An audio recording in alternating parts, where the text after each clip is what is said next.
Dan here, going to go over baker's percentages, and I've tried to simplify it as I've read many baking books, and until I could figure out how to make the formula up myself, I really couldn't understand it and do it at will. Percentages by bakers are so important because it gives you a language, gives you control, and it gives you power. Business has accounting, and the language of science is Latin. So bakers have percentages, and this allows us to talk with other bakers around the world. Doesn't matter if they're using kilograms and I'm using pounds, we can share and understand each other's baking recipe. The control we need in baking is so important because there's so many variables that we have to monitor and control, like time and temperature and flour properties. We don't need to not have control over our formula.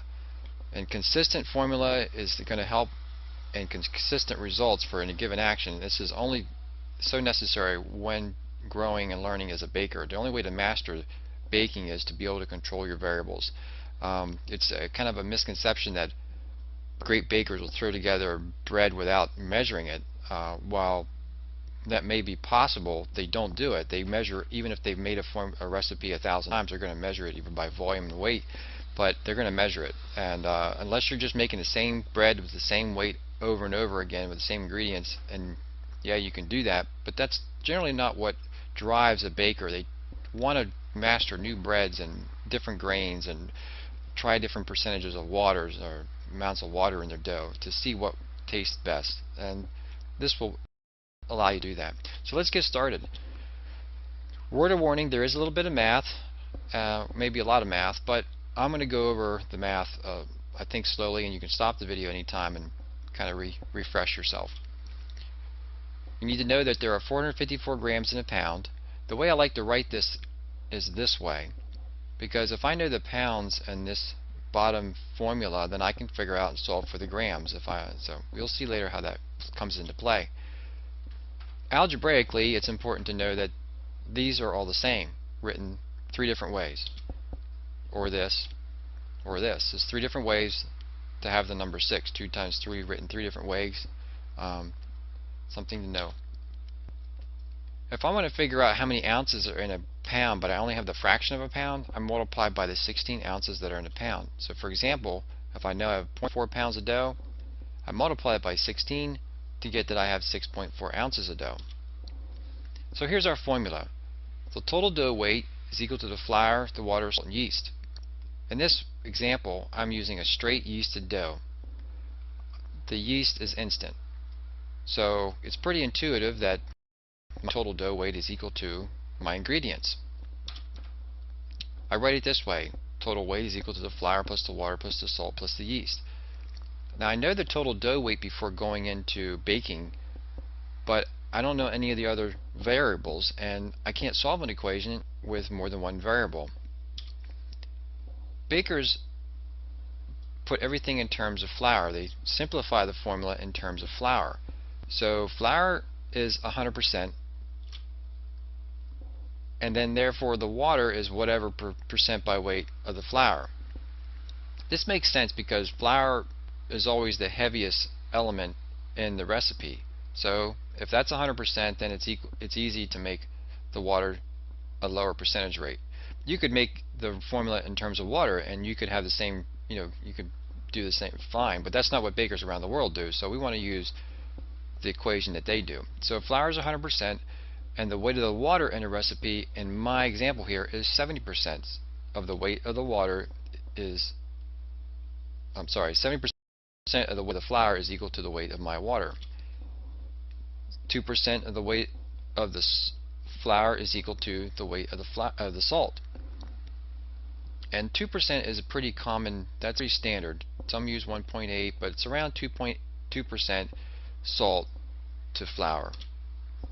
Same with the yeast. And this is for instant yeast, not the fresh yeast. That would be a different percentage, but 0.7% for the yeast.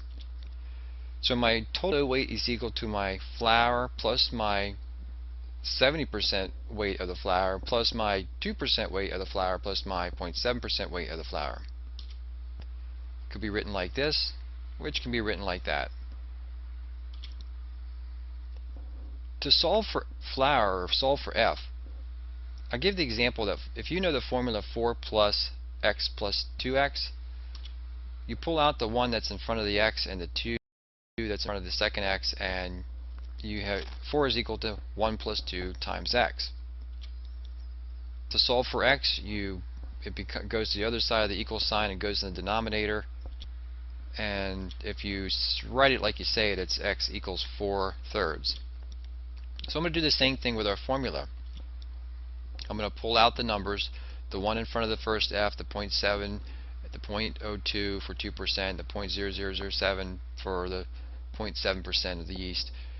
Pull that out from the flour and solve for the flour. The total dough weight then divided by 1.727 is equal to the flour weight. So as a trial run, this is where we get to experiment. If I'm going to make 2 baguettes in 2 bowls, which is very possible in a kitchen oven for an afternoon, I might use 0.75 pounds of dough and 1.6 pounds of dough for bowls.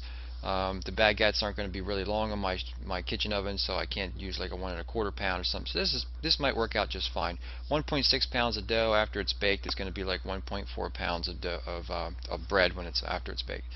So this is a very customary measurement weight for bread.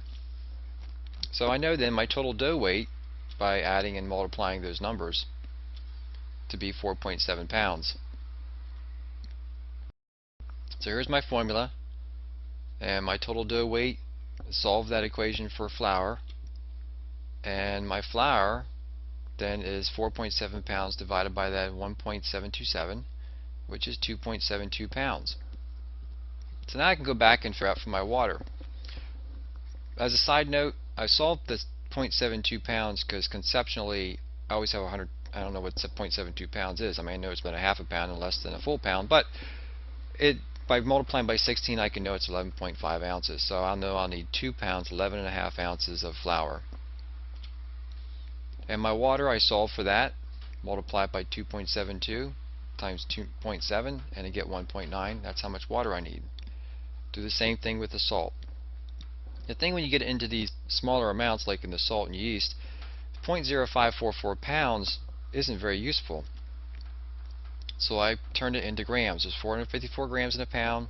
I solved that equation for the salt in grams on the top right of that equal sign, because I know the pounds of salt, which is on the bottom right of the equal sign. Solve for salt and I get 24.7 grams. Do the same thing for my yeast, and I get 8.6 grams. So that's it. We know our formula. Our complete formula is the flour, the water, the salt, and the yeast. And there's our total dough weight. It should all add up to that. So I would practice the formula using different dough weights.